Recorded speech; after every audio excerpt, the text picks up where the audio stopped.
तो मैं ऐलान करना चाहता हूँ गाइस, अब हम इससे चुनाव लड़ेंगे खरगोश जनता पार्टी से। और भाई जो भाई लड़ना चाह रहा है खरगोशों की तरफ से पार्टी, तो पार्टी ऑफिस खोल रहे हैं, उसमें गाजर लेना है। भाई कॉकरोच जनता पार्टी के सपोर्टर्स को मेरे से इतनी दिक्कत क्यों हो रही है? मतलब तुम्हारे मैनिफेस्टो में ये है ना कि डेमोक्रेसी होनी चाहिए, आवाज कोई किसी के बारे में बोल सकता है। ब्रो मैं भी तो वही कर रहा हूँ, मैं किसी के बारे में कुछ भी बोल रहा हूँ, मैं मजाक कर रहा हूँ, मस्ती कर रहा हूँ, कुछ भी कर रहा हूँ, तो ये मेरा राइट है। क्या एल्विश यादव बीजेपी को सपोर्ट करते हैं? क्योंकि लंबे समय से सोशल मीडिया पर उन्हें बीजेपी समर्थक बताकर ट्रोल किया जाता रहा है, और ऐसे में एल्विश यादव किस राजनीतिक पार्टी को सपोर्ट करते हैं, इस बात का खुलासा खुद ही एल्विश यादव ने कर दिया है। यूट्यूबर और बिग बॉस OTT 2 के विजेता एल्विश यादव अक्सर अपने बयानों और सोशल मीडिया पोस्टर को लेकर चर्चाओं में बने रहते हैं। हाल ही में उन्होंने राजनीति और अपने राजनीतिक झुकाव को लेकर खुलकर बात की। दरअसल एल्विश यादव पर हमेशा से आरोप लगता आया है कि वो भारतीय जनता पार्टी को सपोर्ट करते हैं। कई बार इसके लिए उन्हें ट्रोलिंग का सामना भी करना पड़ा है।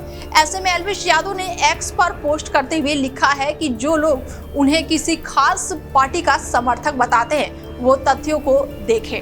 उन्होंने याद दिलाया कि सांप जहर मामले में केस दर्ज करने वालों में मेनका गांधी का नाम सामने आया था। ऐसे में उन्हें किसी एक राजनीतिक दल से जोड़ना गलत है। उन्होंने साफ कहा कि वो किसी भी राजनीतिक पार्टी से जुड़े नहीं हैं और न ही किसी विशेष दल का समर्थन करते हैं। अगर हाँ देश के खिलाफ कुछ भी होगा तो वो अपनी आवाज जरूर उठाएंगे। एल्विश ने ये भी कहा है कि वो हमेशा छात्रों के मुद्दे के साथ खड़े रहते हैं, लेकिन छात्र राजनीति या फिर आंदोलन की आड़ में अगर कोई देश विरोधी एजेंडा चलाने की कोशिश करेंगे तो वो उसका विरोध करेंगे। तो मैं ऐलान करना चाहता हूँ गाइस, अब हम इससे चुनाव लड़ेंगे खरगोश जनता पार्टी से। और भाई जो भाई लड़ना चाह रहा है खरगोशों की तरफ से पार्टी, तो पार्टी ऑफिस खोल रहे हैं, उसमें गाजर लेना है। भाई कॉकरोच जनता पार्टी के सपोर्टर्स को मेरे से इतनी दिक्कत क्यों हो रही है? मतलब तुम्हारे मैनिफेस्टो में ये है ना कि डेमोक्रेसी होनी चाहिए, आवाज कोई किसी के बारे में बोल सकता है। ब्रो मैं भी तो वही कर रहा हूँ, मैं किसी के बारे में कुछ भी बोल रहा हूँ, मैं मजाक कर रहा हूँ, मस्ती कर रहा हूँ, कुछ भी कर रहा हूँ, तो ये मेरा राइट है। दरअसल ये बयान ऐसे समय पर आया है जब कुछ घंटों पहले ही एल्विश ने कॉकरोच जनता पार्टी पर तंज कसते हुए एक काल्पनिक संगठन यानी कि खरगोश जनता पार्टी बनाने की बात कही थी। उन्होंने मजाकिया अंदाज में लोगों को नई दिल्ली के जंतर मंतर पर आने का न्योता दिया और मुफ्त गाजर देने की वादा भी किया। उनके इस व्यंग्यात्मक पोस्ट के बाद से सोशल मीडिया पर बहस तेज हो गई थी और पिछले दिनों नीट पेपर लीक में एल्विश यादव की चुप्पी पर सवाल खड़े हुए थे। सोशल मीडिया पर उनके फॉलोअर्स ने उनके खिलाफ कई कमेंट भी किए।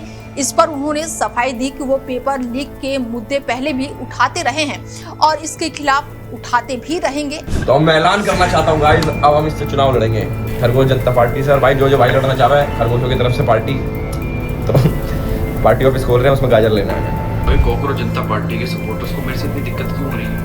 मतलब तुम्हारे मैनिफेस्टो में ये है ना कि डेमोक्रेसी होनी चाहिए, आवाज कोई किसी के बारे में बोल सकता है। ब्रो मैं भी तो वही कर रहा हूँ, मैं किसी के बारे में कुछ भी बोल रहा हूँ, मैं मजाक कर रहा हूँ, मस्ती कर रहा हूँ, कुछ भी कर रहा हूँ, तो ये मेरा राइट है। एल्विश ने कहा, अगर जो पूछ रहे हैं कि मैंने नीट पेपर लीक पर क्यों नहीं बोला, मैंने इस पर 2 साल पहले भी मुद्दा उठाया था और अब फिर से यही कर रहा हूँ। एल्विश यादव पहले भी अपने YouTube चैनल पर राष्ट्रीय मुद्दों पर रिएक्शन वीडियो बनाते हुए नजर आए और इसी वजह से उन्हें एक खास विचारधारा से जोड़कर देखा जाता रहा है। लेकिन इस ताजा बयान के जरिए उन्होंने ये संदेश देने की कोशिश की है कि वो किसी पार्टी नहीं बल्कि अपने नजरिए और मुद्दों के आधार पर बोलते हैं। अब सवाल ये है कि क्या ये बयान उनकी राजनीतिक छवि को नई दिशा देगा या फिर सोशल मीडिया पर बहस का दौर शुरू करेगा?